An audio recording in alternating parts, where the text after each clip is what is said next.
ভাই যখন কিছু নেই 1000 টাকা নাও, দুটো চায়ের কেটলি কেনো, ঘর থেকে কিছু চা কিনে তৈরি করো, আর বিস্কুট নাও, নাও বউকে দিয়ে ঘুগনি তৈরি করে আনো, দেখো প্ল্যাটফর্মে গিয়ে দাঁড়াও, বাস স্ট্যান্ডে গিয়ে দাঁড়াও, এই টাকা তোমার কত দিনে কত টাকায় দাঁড়ায়।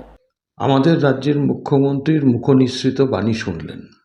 এই বাণীটা উনি ছড়িয়েছেন গতকাল কলকাতায় ব্যবসায়ীদের একটি সম্মেলনে। ওই বক্তব্য রাখতে গিয়েই 3 রকম কথা বলেছেন। আমি সবটা দেখাচ্ছি না, আসলে আমিও তো মুখ্যমন্ত্রীর বক্তব্য যেটুকু শুনি শুধু সময় পাস করার জন্য, কিছুটা আনন্দ উপভোগ করার জন্য, আর খবরের স্বার্থে কিছুটা।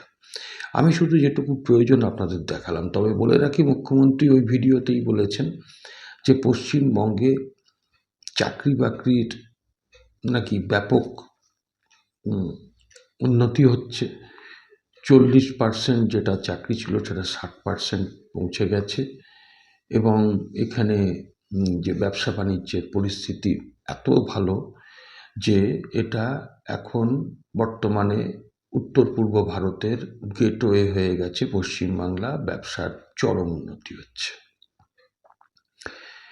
আবার পাশাপাশি এত বেকারের চাকরি দিয়েছেন, এত ব্যবসার উন্নতি হচ্ছে, তারপরেও উনি বেকার যুবকদের, যারা কেউ চাকরি হারিয়েছেন, কেউ পাশ করে বসে আছেন, চাকরির পরীক্ষা নেই, 22 সাল থেকে একটা অদ্ভুত ব্যাপার, যারা MBBS পাশ করেছেন বা যারা নার্সিং পাশ করেছেন 22 সাল থেকে তাদের কোনো রিক্রুটমেন্টের নোটিশ নেই।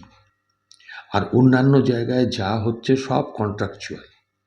তাহলে এখানে যখন চাকরি নেই, একটা কোনো শিল্প আসেনি, টাটাকে তাড়িয়ে দিয়েছিলেন, তারপর থেকে পশ্চিমবঙ্গে কোনো বড় শিল্প আসেনি। বছরে বছরে বিশ্ব বাণিজ্য সম্মেলন, ওই ঢপের কীর্তন, কোটি কোটি টাকা ভূতের সাধ্যের মতন খরচ করা। বাণিজ্য যারা করেন তারা আসেন, তারা এসে মুচকি হেসে চলে যান, কেউ আর পরবর্তীকালে পশ্চিমবঙ্গের শিল্প স্থাপন নিয়ে কথা বলতে চান না। এমনকি এই রাজ্য থেকে প্রায় 650 কোম্পানি, রেজিস্টার্ড কোম্পানি, তারা তাদের ঠিকানা স্থানান্তরিত করে অন্য রাজ্যে চলে গেছেন। চাকরির পরীক্ষাগুলো যেগুলো হচ্ছে, স্কুল সার্ভিস কমিশন বা টেট, সব জায়গায় দুর্নীতি। আমি যখন আপনাদের কাছে এই ভিডিওটা করছি তখন দুটো খারাপ খবর শুনলাম। এক হচ্ছে জিটিএর, অর্থাৎ গোর্খা টেরিটোরিয়াল অ্যাডমিনিস্ট্রেশনের আন্ডারে 313 জনের চাকরি হাইকোর্টের বিচারপতি বিশ্বজিৎ বসুর এক অর্ডারে কালকে চলে গেল। আর এদিকে হাওড়াতে মহাদেব জুট মিল, সেখানে সাসপেনশন অফ ওয়ার্কের নোটিশ ঝুলিয়ে দিয়েছে, কয়েক হাজার কর্মী আবার বেকার হয়ে গেল।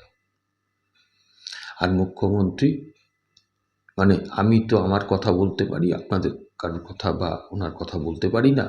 আমার বাবার ভাগ্য ভালো যে আমি ওখানে বসে শুনিনি যে মুখ্যমন্ত্রী বলছেন বেকারদের উদ্দেশ্যে যে টিয়াপাকে নিয়ে হাওড়ার ব্রিজে বসো, অথবা অরূপ বিশ্বাসের মতন 20 টাকার জলের বোতল 200 টাকা করে বিক্রি করাও, কিংবা উনি বলেননি যে এবারে একটা বাটি কেনো অল্প খরচ, সেটা নিয়ে মন্দিরে মসজিদের সামনে বসে পড়ো ভিক্ষা করতে, হয়তো বলবেন এগুলো পরে।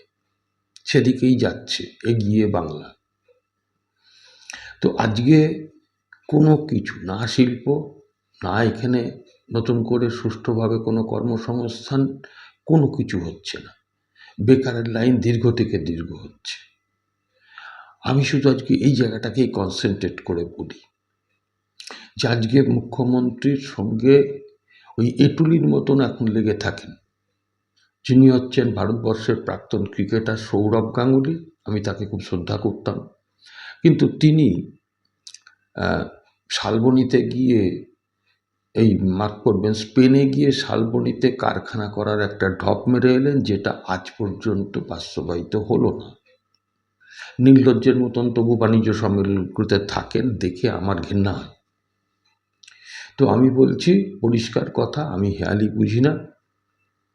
এ রাজ্যের বিরোধী দল বিজেপি সেভাবে সরকার খুব বিব্রত হোক সেরকম কিছু করবে না, কারণ আরএসএসের নির্দেশে বিজেপি বেচারীদের চলতে হয়। আর রাজ্যের যারা বিজেপি করে তাদের ইচ্ছা আছে সরকারের বিরুদ্ধে আন্দোলন করার, কিন্তু আরএসএসের নির্দেশে বা বিজেপির উচ্চ নেতৃত্বের নির্দেশে সেটা তাদের পক্ষে সম্ভব নয়। এই কম্পালশনটা আমরা বুঝি।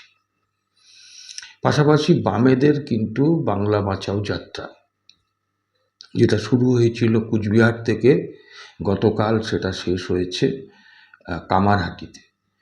ব্যাপক উত্তেজনা মানুষের মধ্যে, একটা আবেগ কাজ করেছে। পথে পথে কয়েক পা হেঁটে হেঁটে সম্বর্ধিত হয়েছে মীনাক্ষী সহ অন্যান্য সিপিআইএমের নেতৃত্ব। মূল মুখ ছিল মীনাক্ষী। আসুন, এই সরকারকে না সরালে বেকারদের ওই সত্যি সত্যি ঘুগনি বেচতে হবে, মুদিখানা দোকান করতে হবে, বেকারদের নিয়ে তামাশা করবেন মুখ্যমন্ত্রী।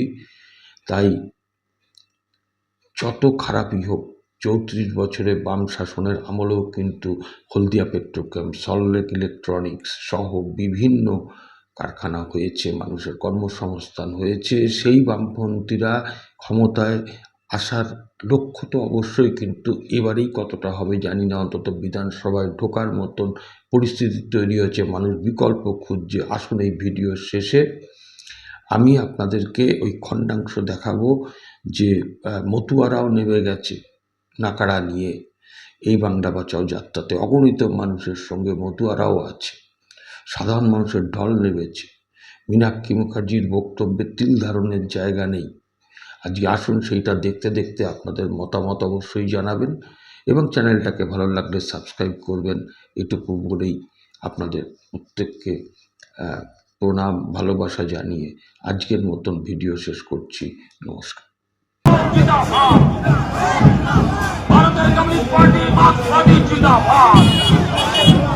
বাংলা বাঁচাও যাত্রায় আগত পদযাত্রীদের জানাই লালের লাল লালচে রাম। যাত্রা হয়েছে, পদযাত্রা হয়েছে, হলদিয়া পেট্রোকেমিক্যালস বানাতে হবে, বক্রেশ্বর বানাতে হবে, স্কুল বানাতে হবে, কলেজ, ইউনিভার্সিটি, হসপিটাল বানাতে হবে, অডিটোরিয়াম বানাতে হবে, মানুষ